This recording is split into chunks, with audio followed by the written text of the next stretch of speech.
Aku selalu percaya bahwa rumah tangga kami, meski tak sempurna, adalah salah satu yang paling stabil di antara teman-teman sejawatku. Aku, Antika Prameswari, perempuan berusia 35 tahun, adalah istri dari Mahendra Aditya Wijaya, seorang pengusaha muda yang dikenal ambisius dan cerdas. Kami menikah 9 tahun lalu dengan impian besar untuk membangun keluarga yang bahagia. Namun, kebahagiaan itu mulai terasa seperti ilusi belaka-belakangan ini. Kami tinggal di sebuah rumah modern di Jakarta Selatan, lengkap dengan kolam renang mini dan taman yang asri. Di mata orang lain, kami adalah pasangan sukses. Aku bekerja sebagai konsultan keuangan sementara Mahendra menjalankan bisnis properti yang sedang berkembang pesat. Tapi, di balik kehidupan glamor ini, ada sesuatu yang menggerogoti hubungan kami. Awalnya, aku hanya merasakan hal-hal kecil, seperti bagaimana Mahendra seringkali absen dalam momen penting, ulang tahunku, pertemuan keluarga, atau bahkan acara makan malam bersama. Aku mencoba untuk tidak terlalu mempermasalahkannya. Logipula, dia selalu memberikan alasan yang masuk akal, pekerjaan, rapat penting, atau proyek baru yang harus segera diselesaikan. Namun, semuanya berubah ketika aku menemukan sesuatu yang tidak seharusnya kudapati. Suatu sore, saat Mahendra sedang mandi setelah pulang dari kantor, aku tanpa sengaja melihat laptopnya yang terbuka di meja kerjanya. Sebagai istri yang biasanya menghormati privasi suaminya, aku jarang menyentuh barang-barang pribadinya. Tapi, hari itu, entah kenapa, rasa penasaranku mengalahkan norma-norma yang biasa kujalani.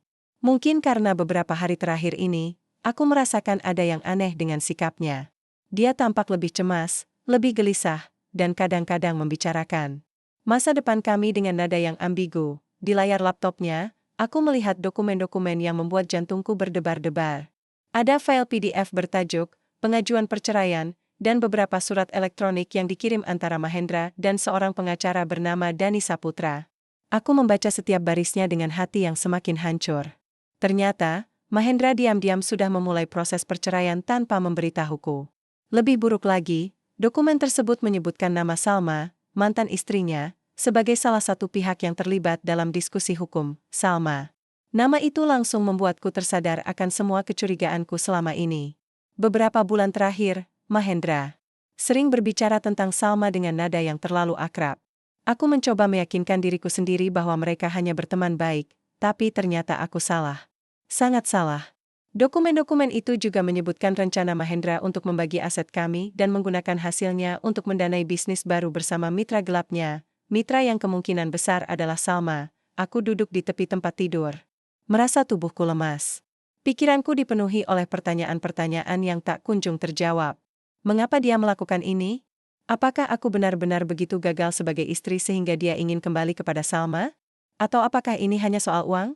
Kekayaan yang kami bangun bersama selama bertahun-tahun, semua jerih payah dan air mataku, seolah-olah tak ada artinya bagi Mahendra. Tapi, di tengah kebingunganku, ada satu hal yang jelas, aku tidak bisa menghadapinya secara frontal. Mahendra adalah orang yang sangat licin, dan jika aku mengungkapkan apa yang ku tahu, dia pasti akan menyangkal semuanya. Jadi, aku memutuskan untuk tetap tenang dan berpura-pura tidak tahu apa-apa. Dengan cara ini, aku bisa mencari tahu lebih banyak tentang rencananya dan melindungi hak-hakku. Beberapa hari kemudian, aku mulai memperhatikan perilaku Mahendra dengan lebih cermat. Aku mencatat setiap panggilan telepon misterius yang dia terima di tengah malam, setiap senyum palsunya saat dia mengajakku makan malam, dan setiap tatapan kosongnya saat dia berpikir aku tidak memperhatikannya. Semua ini membuatku yakin bahwa dia sedang mempersiapkan sesuatu yang besar, sesuatu yang akan menghancurkanku jika aku tidak berhati-hati. Untuk pertama kalinya dalam hidupku, aku merasa seperti seorang detektif dalam film thriller. Aku mulai menyelidiki segala sesuatu tentang Mahendra, transaksi banknya, kontak-kontak di ponselnya, bahkan riwayat pencarian di internetnya. Aku tahu ini bukan hal yang mudah, tapi aku tidak punya pilihan lain. Aku harus melindungi diriku sendiri. Saat aku merebahkan diri di kasur pada malam itu, aku menyadari satu hal, rumah tangga kami tidak lagi tentang cinta atau kebahagiaan. Ini adalah medan perang, dan aku harus siap untuk bertarung demi keadilan dan harga diriku. Hari-hari setelah penemuan dokumen perceraian itu terasa seperti berjalan dalam mimpi buruk yang tak kunjung berakhir. Setiap kali aku melihat wajah Mahendra, aku merasakan campuran antara kemarahan, kekecewaan, dan ketidakpastian. Namun, aku tahu, aku tidak bisa menunjukkan apapun. Jadi, aku memakai topeng. Topeng seorang istri yang masih mencintai suaminya, meskipun di dalam hati aku sudah mulai membenci keberadaannya, aku memutuskan untuk tidak gegabah. Aku harus bermain strategis, seperti seekor kucing yang diam-diam mengendap-endap mendekati mengsanya. Dalam beberapa hari terakhir, aku mulai menyiapkan rencana. Aku sadar bahwa jika aku ingin melawan Mahendra, aku membutuhkan bukti kuat, bukan hanya firasat atau perasaan. Dan satu-satunya cara untuk mendapatkan bukti adalah dengan berpura-pura tidak tahu apa-apa sambil mengumpulkan informasi dari balik layar. Pertama-tama, aku mulai merekam setiap interaksi dengannya. Awalnya, ini terasa sangat aneh bagiku. Aku selalu bangga dengan hubungan kami yang transparan, tapi ternyata semua itu hanyalah ilusi. Sekarang, aku menggunakan ponselku untuk merekam pembicaraan penting dengannya. Saat dia menceritakan tentang proyek bisnis barunya, saat dia mengajakku makan malam dengan nada romantis yang terdengar palsu, bahkan saat dia bercerita tentang masa depan kami yang katanya akan lebih baik, aku merekam semuanya. Suaranya yang tenang dan meyakinkan itu kini terdengar seperti racun bagi telingaku. Selain merekam, aku juga mulai menyelidiki lebih dalam tentang transaksi finansialnya. Aku ingat bahwa salah satu teman lamaku, Dani Saputra, adalah pengacara handal yang pernah membantu keluargaku menyelesaikan masalah hukum beberapa tahun lalu. Meskipun aku belum memberitahunya secara detail tentang situasi ini, aku yakin Dani bisa menjadi sekutu yang kuat. Jadi, aku mengirimkan pesan singkat padanya, mengajak bertemu di sebuah kafe minggu depan. Untuk sementara, aku hanya memberitahunya bahwa aku butuh nasihat tentang sesuatu yang sensitif tanpa menyebut nama Mahendra. Di sisi lain, aku juga mulai memperhatikan orang-orang di sekitar Mahendra. Salah satunya adalah Dewi, saudara iparku yang bekerja sebagai analis di bank tempat kami menyimpan sebagian besar aset keluarga.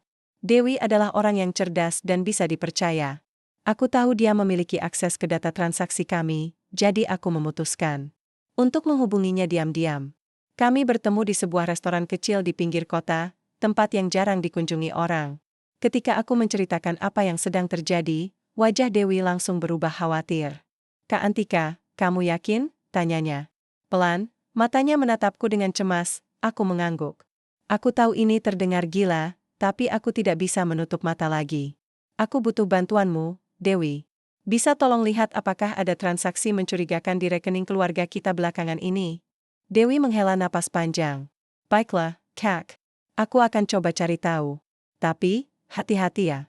Kalau sampai Ketua Mahendra tahu, ini bisa jadi masalah besar." Aku tersenyum tipis. "Terima kasih, Dewi. Aku tahu ini berisiko, tapi aku tidak punya pilihan lain." Sementara itu, Mahendra tampak semakin berusaha keras untuk menunjukkan bahwa semuanya baik-baik saja.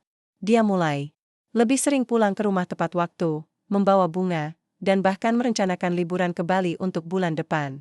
"Aku rindu momen-momen kita dulu, Tika," katanya suatu malam sambil memelukku dari belakang. "Liburan ini akan membuat kita lebih dekat lagi." Aku hanya tersenyum tipis, membiarkan diriku tenggelam dalam perannya sebagai istri yang manis dan percaya. Tapi, di dalam hati, aku tahu ini hanyalah sandiwara.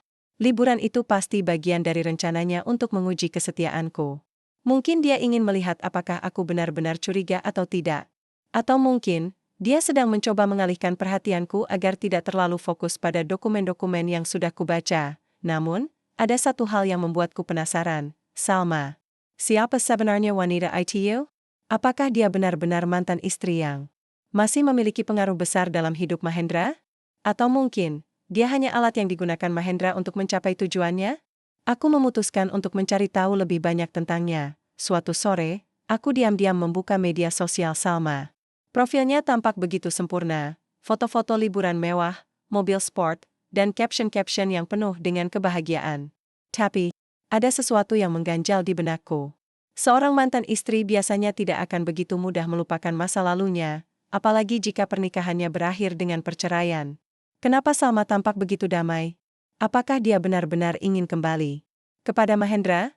Beberapa hari kemudian, aku mendapat kabar dari Dewi. Dia berhasil menemukan beberapa transaksi mencurigakan di rekening keluarga kami. Ada transfer besar ke akun yang tidak dikenal, serta penarikan dana yang dilakukan tanpa sepengetahuanku. "Ini pasti bagian dari rencananya, Kak," kata Dewi saat kami bertemu lagi. "Sepertinya dia sedang memindahkan aset-aset penting ke tempat lain." Aku merasa darahku mendidih. Betapa bodohnya aku selama ini, mempercayai Mahendra sepenuhnya tanpa memeriksa apa yang sebenarnya terjadi. Tapi, aku tidak boleh kehilangan kendali. Aku harus tetap tenang dan fokus pada rencanaku. Setelah pertemuan itu, aku mulai memindahkan sebagian asetku ke nama pribadiku sendiri.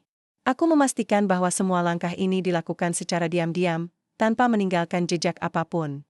Aku juga mulai menyusun daftar dokumen penting yang harus kukumpulkan, termasuk surat-surat properti dan kontrak bisnis. Semua ini kulakukan dengan hati-hati, karena aku tahu Mahendra pasti akan curiga jika dia mengetahui apa yang sedang kulakukan. Namun, di tengah semua ini, ada satu pertanyaan yang terus menghantuiku. Apakah aku benar-benar siap untuk menghadapi Mahendra? Aku tahu dia bukan orang yang mudah dikalahkan. Dia lisan, pintar, dan tahu bagaimana memanipulasi orang lain. Tapi, aku juga tahu satu hal, aku tidak akan membiarkannya menghancurkanku tanpa perlawanan. Malam itu, saat aku duduk di tepi jendela kamarku, aku menyadari bahwa permainan ini baru dimulai. Mahendra mungkin pikir dia berada di atas angin, tapi dia tidak tahu bahwa aku sudah mulai membalikkan keadaan. Ini bukan lagi tentang cinta atau kebahagiaan. Ini tentang keadilan, harga diri, dan hak-hakku yang harus kutuntut kembali. Aku tidak pernah membayangkan bahwa aku akan menemukan diriku duduk di sebuah kafe kecil di sudut Jakarta, berhadapan dengan Salma, mantan istri Mahendra yang selama ini hanya kubayangkan sebagai bayang-bayang ancaman dalam hidupku. Aku tahu, pertemuan ini adalah langkah berisiko, tapi aku harus melakukannya. Ada terlalu banyak misteri yang belum terjawab, dan aku percaya Salma bisa memberikan jawaban atas semua ini. Pertemuanku dengan Salma bukanlah hal yang mudah diatur. Aku harus sangat hati-hati agar Mahendra tidak curiga. Setelah beberapa hari mencari informasi tentang rutinitasnya, aku akhirnya mengirimkan pesan singkat padanya melalui media sosial, menggunakan akun anonim. Aku memperkenalkan diriku sebagai seorang teman yang ingin membantu, tanpa menyebutkan nama asliku atau hubunganku dengan Mahendra. Awalnya, Salma ragu, tapi setelah aku menyebutkan beberapa detail penting tentang transaksi finansial yang mencurigakan, dia akhirnya setuju untuk bertemu. Saat Salma masuk ke kafe itu, aku hampir tidak bisa bernapas. Wanita yang selama ini hanya kulihat dari layar ponsel tampak lebih nyata dan lebih kuat daripada yang kubayangkan. Dia mengenakan blus putih sederhana dipadu celana panjang hitam, rambutnya yang lurus tergerai rapi, dan wajahnya yang cantik tidak menunjukkan tanda-tanda kecemasan meskipun jelas bahwa dia sadar pertemuan ini tidak biasa. Jadi, kamu benar-benar ingin membantuku? Tanyanya pelan setelah memesan secangkir teh hijau. Matanya yang tajam menatapku dengan waspada. Aku mengangguk, mencoba untuk tetap tenang meskipun jantungku berdebar-debar. Ya, aku tahu ada sesuatu yang sedang terjadi antara kamu dan Mahendra. Dan aku pikir kita bisa saling membantu. Salma tersenyum tipis, tapi senyum itu tidak sampai ke matanya. Kamu tahu apa tentang kami? Aku menarik napas dalam-dalam. Ini adalah momen yang menentukan. Jika aku salah melangkah, Salma bisa saja menutup diri dan meninggalkan kafe ini tanpa memberitahuku apapun. Tapi, jika aku berhasil meyakinkannya, mungkin aku bisa mendapatkan jawaban yang kubutuhkan. Aku tahu bahwa Mahendra sedang merencanakan sesuatu, kataku pelan. Dia diam-diam mengurus perceraian, dan sepertinya dia ingin kembali padamu. Tapi ada satu hal yang membuatku penasaran. Mengapa kamu masih terlibat dalam hidupnya? Apakah kamu benar-benar ingin kembali padanya? Salma tertawa kecil, tapi nada suaranya terdengar pahit. Kamu salah besar kalau mengira aku ingin kembali pada Mahendra. Aku sudah lelah dengan semua sandiwara yang dia buat. Pria itu hanya memanfaatkanku untuk mendapatkan apa yang dia inginkan. Aku merasa bulu kuduku berdiri. Kata-kata Salma seperti pisau yang menebas semua spekulasi yang selama ini kupikir benar. Maksudmu, dia memanfaatkanmu untuk apa? Dia ingin uang, jawab Salma datar. Mahendra sedang dalam masalah keuangan. Bisnis propertinya gagal, dan dia butuh modal besar untuk memulai proyek baru. Dia meminta bantuan padaku, tapi aku menolak. Lalu, dia mulai menggunakan namaku untuk menekan orang-orang di sekitarnya, termasuk istrinya saat ini. Kamu pasti sudah tahu soal rencana perceraian itu, kan? Aku mengangguk, merasa tubuhku semakin dingin. Jadi, semua ini bukan hanya tentang cinta atau masa lalu, ini tentang uang. Mahendra tidak peduli siapa yang dia sakiti asalkan dia bisa mendapatkan apa yang dia inginkan. Tapi, kenapa kamu mau bicara denganku? Tanyaku akhirnya. Kenapa tidak langsung melaporkannya ke polisi? Salma menatapku dengan pandangan yang sulit dibaca. Karena aku tahu bagaimana rasanya menjadi korban manipulasinya. Dan aku tidak ingin ada wanita lain yang harus merasakan apa yang aku rasakan dulu. Percakapan itu berlangsung selama hampir 1 jam. Aku mendapatkan informasi yang sangat berharga, bahwa Mahendra sedang bekerja sama dengan mitra gelapnya, seseorang yang bahkan tidak kuketahui namanya, untuk membangun bisnis baru. Dia juga telah memindahkan sebagian besar aset keluarga kami ke akun-akun palsu yang sulit dilacak. Semua ini dilakukan tanpa sepengetahuanku. Setelah pertemuan itu, aku merasa seperti orang yang berbeda. Aku tahu bahwa aku tidak hanya sedang melawan Mahendra, aku sedang melawan sistem yang memungkinkan pria seperti dia untuk memanfaatkan orang-orang di sekitarnya demi keuntungan pribadi. Tapi, aku juga tahu bahwa aku tidak bisa melakukannya sendiri. Aku membutuhkan bantuan Dani, pengacara yang sudah kuajak bicara minggu lalu. Beberapa hari kemudian, aku bertemu Dani di kantor hukumnya. Saat aku menceritakan semua yang kudapat dari Salma, wajah Dani langsung berubah serius. "Antika, ini sangat serius," katanya pelan. "Kalau semua yang kamu bilang benar, maka Mahendra sedang melakukan tindakan kriminal. Kita bisa melaporkan ini ke polisi, tapi kita butuh bukti kuat." Aku mengangguk. "Itu sebabnya aku butuh bantuanmu. Aku sudah mulai mengumpulkan rekaman pembicaraan, dokumen transaksi, dan data-data lainnya. Tapi, aku butuh seseorang yang bisa membantuku menyusun strategi hukum." Dani tersenyum tipis. "Baiklah, aku akan bantu kamu. Tapi ingat, ini akan menjadi perjalanan yang panjang dan sulit. Kamu harus siap menghadapi segala risikonya." Aku mengangguk lagi. "Aku siap. Aku tidak akan membiarkan dia menghancurkanku tanpa perlawanan." Di minggu-minggu berikutnya, aku mulai bekerja keras bersama Dani untuk menyusun strategi. Kami mengumpulkan semua bukti yang bisa kami dapatkan, termasuk rekaman pembicaraan antara aku dan Mahendra, data transaksi finansial dari Dewi, dan informasi tambahan dari Salma. Kami juga mulai memindahkan aset-aset penting ke nama pribadiku sendiri, memastikan bahwa Mahendra tidak bisa mengambil alih semuanya begitu saja. Namun, di tengah semua ini, ada satu hal yang terus menggangguku. Liburan yang direncanakan Mahendra. Dia terus membicarakannya dengan nada romantis, seolah-olah ini adalah cara untuk memperbaiki hubungan kami. Tapi, aku tahu ini hanya bagian dari rencananya. Mungkin dia ingin menguji kesetiaanku, atau mungkin dia sedang mencoba memastikan bahwa aku tidak curiga tentang apa yang sedang dia lakukan. Malam itu, saat aku duduk di tepi tempat tidur, aku merenungkan semua yang telah terjadi. Aku tahu bahwa aku tidak akan bisa kembali ke kehidupan normal seperti dulu lagi. Rumah tangga kami sudah hancur, dan tidak ada yang bisa memperbaikinya. Yang bisa kulakukan sekarang adalah melindungi diriku sendiri, melindungi hak-hakku, dan memastikan bahwa Mahendra tidak bisa lolos begitu saja dari semua ini. Ini bukan lagi tentang cinta atau kebahagiaan. Ini tentang keadilan. Dan aku siap untuk memperjuangkannya, apapun risikonya. Malam-malam tanpa tidur mulai menjadi rutinitas baru dalam hidupku. Setiap detik yang kulalui terasa seperti berjalan di atas tali tipis, di mana satu langkah salah bisa membuatku jatuh ke jurang yang tak terduga. Namun, aku tidak punya pilihan lain selain melanjutkan permainan ini. Aku tahu Mahendra sedang mempermainkanku, tapi sekarang giliranku untuk membalikkan keadaan. Setelah pertemuan dengan Salma dan kerja sama intensif dengan Dani, aku mulai menyusun strategi yang lebih rinci. Semua bukti yang kumiliki, rekaman pembicaraan, data transaksi finansial, dokumen-dokumen rahasia, adalah senjata utamaku. Tapi, aku sadar bahwa ini bukan hanya soal mengumpulkan bukti. Aku harus memastikan bahwa setiap langkahku dilakukan dengan hati-hati agar Mahendra tidak curiga sampai saat yang tepat tiba. Salah satu langkah pertama yang kulakukan adalah memindahkan aset-aset penting ke nama pribadiku sendiri. Dengan bantuan Dewi, aku berhasil melacak akun-akun rahasia yang dibuat Mahendra untuk menyembunyikan modal bisnisnya. Aku juga memindahkan properti keluarga kami, rumah di Jakarta Selatan, apartemen di Bali, bahkan beberapa saham yang kami miliki, ke nama hukumku secara diam-diam. Ini adalah proses yang panjang dan rumit, tapi aku tahu ini adalah langkah yang harus diambil untuk melindungi diriku sendiri. Namun, ada satu hal yang membuatku cemas. Mahendra mulai menunjukkan tanda-tanda kecurigaan. Beberapa hari terakhir, dia seringkali bertanya tentang dokumen-dokumen penting yang biasanya tersimpan di lemari kerjaku. "Aku mencari surat kontrak properti kita, Tika," katanya suatu pagi sambil membolak-balik isi lemari. "Kamu tahu di mana?" Aku meletakkannya. Aku tersenyum tipis, berusaha tetap tenang. Aku tidak tahu, Mas. Mungkin kamu lupa menaruhnya di kantor? Dia menatapku dengan pandangan yang sulit dibaca. Mungkin. Aku akan cari lagi nanti. Aku tahu dia sedang mencoba mencari-cari kesalahan dalam serataku. Tapi, aku telah mempersiapkan segalanya dengan baik.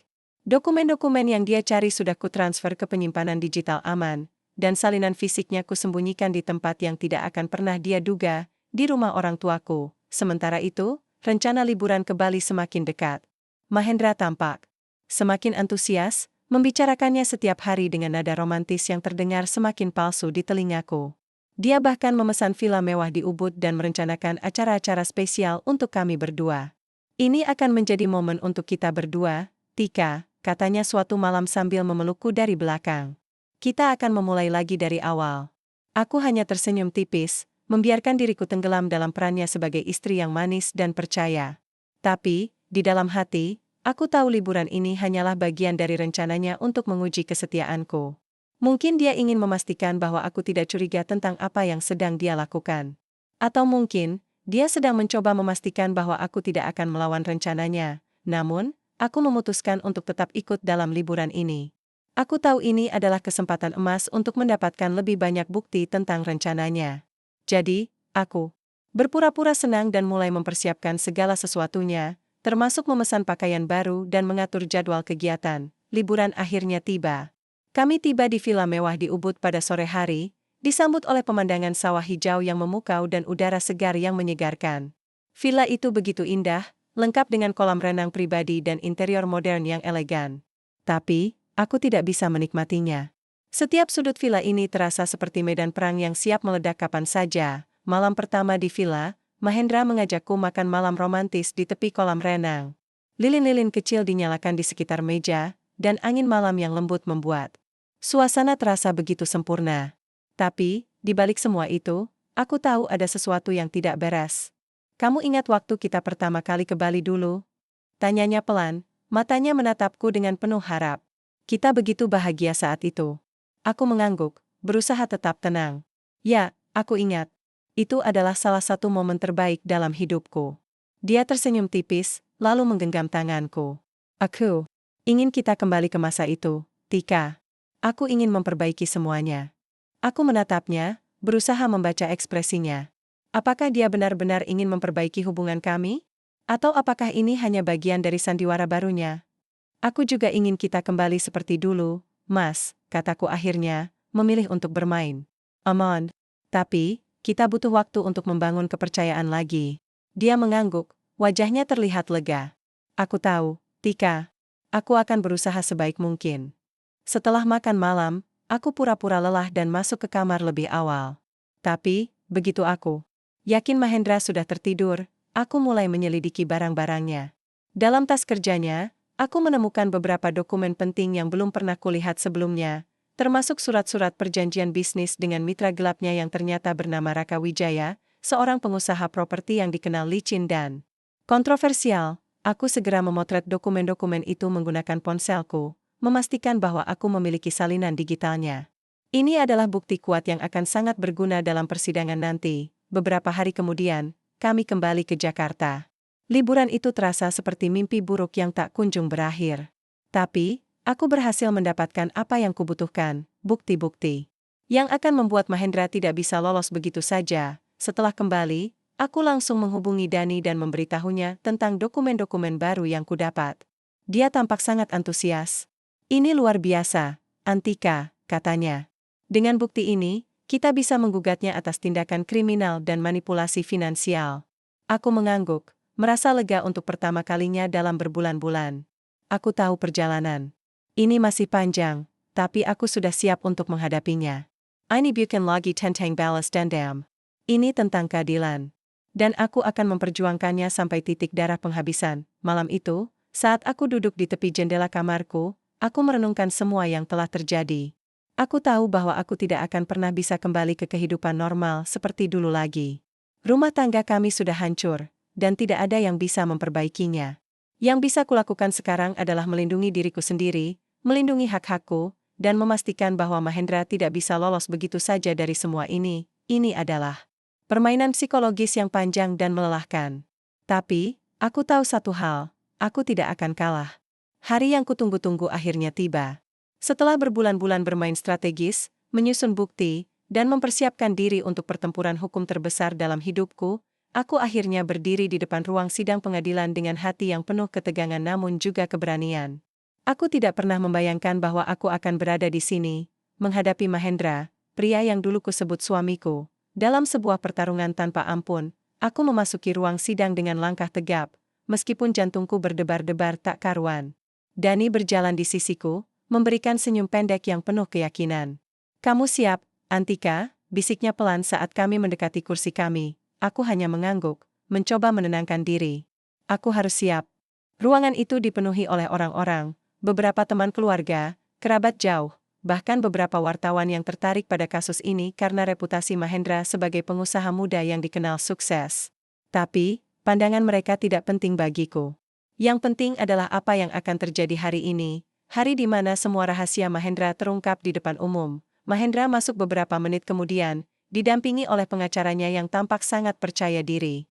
Dia melihatku sejenak, matanya menunjukkan campuran antara kebingungan dan sedikit rasa bersalah. Mungkin dia masih berharap bahwa aku akan mundur, bahwa aku tidak akan benar-benar melawannya. Tapi, kali ini, aku tidak lagi menjadi istri yang lemah dan patuh. Aku adalah Antika Prameswari, perempuan yang siap memperjuangkan hak-haknya. Sidang dimulai dengan pembacaan gugatan oleh Dani. Suaranya yang tegas dan meyakinkan membuat seluruh ruangan terdiam. Dia menjelaskan secara detail tentang manipulasi finansial yang dilakukan Mahendra, termasuk transaksi ilegal, pemindahan aset tanpa izin, dan rencananya untuk menggunakan uang keluarga kami demi mendanai proyek bisnis barunya bersama mitra gelapnya, Raka Wijaya. Saat Dani mulai mempresentasikan bukti-bukti yang telah kami kumpulkan, wajah Mahendra mulai berubah. Awalnya, dia tampak tenang, seperti biasa. Tapi, ketika foto-foto dokumen-dokumen rahasia yang kuambil dari tasnya di Villa Bali diproyeksikan di layar besar, dia langsung menegang. Matanya membelalak, dan wajahnya memerah. "Kamu," desisnya pelan, matanya menatapku dengan penuh kemarahan. "Jadi, kamu sudah merencanakan semua ini?" Aku hanya tersenyum tipis, tanpa mengatakan. Sapeda Karapan. Ini adalah momen yang telah kutunggu-tunggu. Saat Mahendra akhirnya menyadari bahwa aku tidak lagi menjadi korban manipulasinya, pengacara Mahendra mencoba membela kliennya dengan mengklaim bahwa semua transaksi itu legal dan dilakukan atas persetujuan bersama. Tapi, Dani langsung membalas dengan memutar rekaman pembicaraan antara aku dan Mahendra. Dalam rekaman itu, jelas terdengar bagaimana Mahendra membahas rencana perceraian dan pembagian aset tanpa memberitahuku secara langsung. Suaranya yang dingin dan licin itu membuat seluruh ruangan tercengang. "Seperti yang bisa Anda dengar, Pak. Mahendra tidak pernah menginformasikan hal ini kepada Nyonya Antika secara resmi," kata Dani dengan nada tegas. "Ini adalah bentuk manipulasi dan penipuan yang jelas." Wajah Mahendra semakin pucat.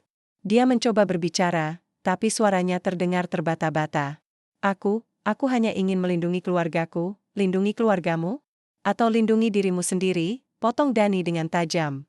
Nyonya Antika telah menemukan bahwa Bapak Mahendra diam-diam memindahkan aset-aset penting ke akun pribadinya tanpa sepengetahuannya. "Apakah ini yang Bapak maksud dengan melindungi keluarga?" Hakim tampak serius mendengarkan argumen kedua belah pihak. Dia sesekali mencatat sesuatu di bukunya, matanya sesekali menatap Mahendra dengan tatapan skeptis. Aku bisa merasakan bahwa keadaan mulai berbalik melawan Mahendra. Namun, ada satu momen yang benar-benar membuat Mahendra terkejut. Saat Dani mulai mempresentasikan bukti baru tentang liburan ke Bali, Mahendra langsung bangkit dari kursinya. "ITU. Itu semua salah paham," katanya panik. "Liburan itu adalah cara untuk memperbaiki hubungan kami." "Tapi, tujuan utama liburan itu bukanlah untuk memperbaiki hubungan, kan?" Belasku akhirnya, suaraku terdengar lebih tegas daripada yang kubayangkan. Semua mata di ruangan itu langsung tertuju padaku. "Tujuanmu adalah untuk menguji kesetiaanku, untuk memastikan bahwa aku tidak curiga tentang apa yang sedang kamu lakukan. Dan selama liburan itu, aku menemukan dokumen-dokumen penting yang menunjukkan rencanamu untuk bekerja sama dengan Raka Wijaya." Mahendra terdiam, wajahnya pucat pasi. Dia tampak seperti seekor binatang yang terjebak dalam perangkap, tidak tahu harus berbuat apa. Pengacaranya mencoba membela, tapi semua argumennya terdengar lemah di hadapan bukti-bukti yang kami sajikan. Akhirnya, sidang ditutup setelah beberapa jam diskusi intensif. Hakim memutuskan untuk melanjutkan proses hukum dengan memeriksa semua bukti lebih lanjut. Namun, jelas bagi semua orang di ruangan itu bahwa Mahendra berada di posisi yang sangat sulit. Reputasinya sebagai pengusaha sukses hancur seketika, dan nama baiknya ternoda di depan publik. Setelah sidang selesai, aku keluar dari ruang sidang dengan perasaan lega yang luar biasa. Ini adalah momen kebenaran bagiku, momen di mana aku berhasil mengungkap semua kebohongan dan manipulasi Mahendra. Tapi, ada satu hal yang masih menggangguku, Salma. Beberapa hari setelah sidang, aku memutuskan untuk bertemu Salma lagi. Kali ini, aku ingin berterima kasih padanya atas bantuannya. Saat kami bertemu di kafe yang sama, wajah Salma tampak lebih tenang dibandingkan pertemuan pertama kami. Aku tahu kamu pasti bisa melakukannya, katanya pelan, matanya menatapku dengan penuh rasa hormat. Kamu lebih kuat daripada yang kukira. Aku tersenyum tipis. Terima kasih, Salma. Tanpa informasimu, aku mungkin tidak akan bisa sejauh ini. Salma mengangguk. Aku hanya berharap kamu bisa mendapatkan keadilan yang pantas kamu dapatkan. Mahendra sudah cukup banyak menyakiti orang-orang di sekitarnya, termasuk aku. Aku mengangguk, merasakan emosi yang kompleks. Meskipun aku tidak pernah benar-benar mengenal Salma, aku tahu bahwa kami memiliki satu kesamaan, kami sama-sama korban manipulasi Mahendra. Tapi, bedanya, aku memilih untuk melawan, sementara Salma memilih untuk menjauh. Malam itu, saat aku duduk di tepi tempat tidur, aku merenungkan semua yang telah terjadi. Perjalanan ini tidak mudah, tapi aku berhasil melaluinya. Aku tidak hanya berhasil melindungi hak-hakku, tapi aku juga berhasil membongkar semua kebohongan Mahendra. Ini bukan hanya tentang balas dendam atau Catalan. Ini tentang harga diriku. Tentang membuktikan bahwa aku tidak akan membiarkan siapapun menghancurkanku tanpa perlawanan. Aku tahu bahwa perjalanan ini belum benar-benar berakhir. Ada banyak hal yang harus kulakukan untuk memulihkan hidupku, termasuk membangun kembali identitasku sebagai seorang perempuan mandiri. Tapi, untuk pertama kalinya dalam waktu yang lama, aku merasa optimis tentang masa depanku. Ini adalah awal dari babak baru dalam hidupku. Dan aku siap untuk menghadapinya. Hari-hari setelah sidang pertama terasa seperti perjalanan panjang menuju kebebasan. Setiap pagi, aku bangun dengan perasaan yang lebih ringan dibandingkan bulan-bulan sebelumnya. Aku tahu bahwa ini bukan akhir dari segalanya, masih ada proses hukum yang harus dijalani, dan Mahendra tentu saja tidak akan menyerah begitu saja. Tapi, untuk pertama kalinya dalam waktu yang lama, aku merasa bahwa aku sedang berada di jalur yang benar. Setelah beberapa minggu, pengadilan akhirnya mengeluarkan putusan resmi. Hakim memutuskan bahwa perceraian kami sah, dan aku mendapatkan hak penuh atas aset-aset keluarga yang telah kubuktikan sebagai milikku.